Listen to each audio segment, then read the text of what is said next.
मग तुम्ही गाणगापूरला वगैरे जायचात. पण आजकाल आता जे असं आम्ही ज्यावेळी ते फोनमध्ये बघतो ना, त्यावेळी दाखवतात की गाणगापूरला ते असे खांबावरून लोकं चढून उड्या मारतात. हो हो, तर तो हालच आहे तो. हां, मग तसं गाणगापूरला त्यावेळी पण मुद्दाम होतं? कोणाला जर हे झालं असलं ना, हं, हं. तर त्या हालमध्ये ढकलतात, म्हणजे तिथं जाईल ते त्यांचं पण ते हं. लोक वर चढत नाहीत लवकर. हां, तू ज्यां बघितलं होतंस का तेव्हा तसं? ते बघितलं होतं मी. काय करायचे ते लोकं तिथे तसं? आता त्या दत्ताला शिव्या द्यायच्या आधी. बरं. दत्त्या दत्त्या म्हणून ओरडायचे, त्याला वाटतं तसं बोलायचे दत्ताला. हं. त्यांना काही तसं कळत नव्हतं. त्यांना असे उलटं खाली डोकं वर पाय करून चालायचे, बरं, खांबाला वरती चढायचे. ते आम्ही डोळ्यानं बघितलं ते सगळं. बरं. हो.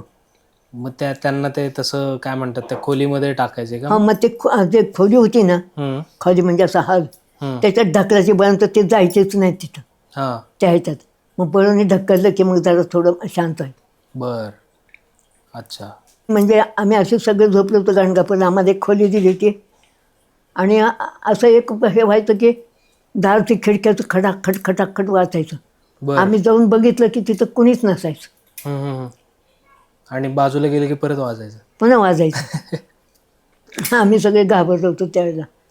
आणि गाणगापूरचं दत्तचे हे आहे ना, ते आम्हाला माझ्या मैत्रिणीमुळे तिथे आतल्या बाजूला जायला मिळालं. बरं. त्या 3 मूर्ती होत्या हो, ना, हो, हो. तिथं त्यांचं ते काय म्हणतात त्यांची पुडी तिथं असते. म्हणजे त्यांचं हं. वर्षभर त्यांनी करायचं, हां. वर्षांनी दुसऱ्यांनी करायचं, असं हे असं. तर हं. त्यावेळेला त्यांच्या मैत्रिणीच्या त्या भावाचं होतं. आणि ती तिथं अशी एक पद्धत आहे की आपण काहीतरी करायचं आणि लोकांना भिक्षा घालायची. म्हणजे हां, मग त्यावेळेला आम्ही असं भात शिजवलं होता, पिठलं केलं होतं. बरं. मग ते लोक येतील त्यांना ते सगळ्यांना.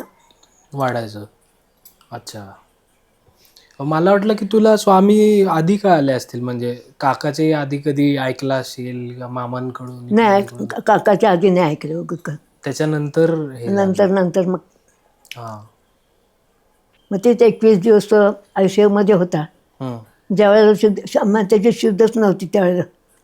शुद्धीवर येईल तेव्हा स्वामींचं नाव घ्यायचं होतं. स्वामी समर्थ हे त्याचा जप नेहमीच चालायचं होतं. त्या ह्याच्यात पण त्या ह्याच्यात आयसीयूत म्हणजे असताना. एरवी सुद्धा त्याचं स्वामी समर्थांचं होतंच. हं, पण त्या ह्याच्यात सुद्धा पडल्यावर सुद्धा तो स्वामी समर्थ म्हणत होता.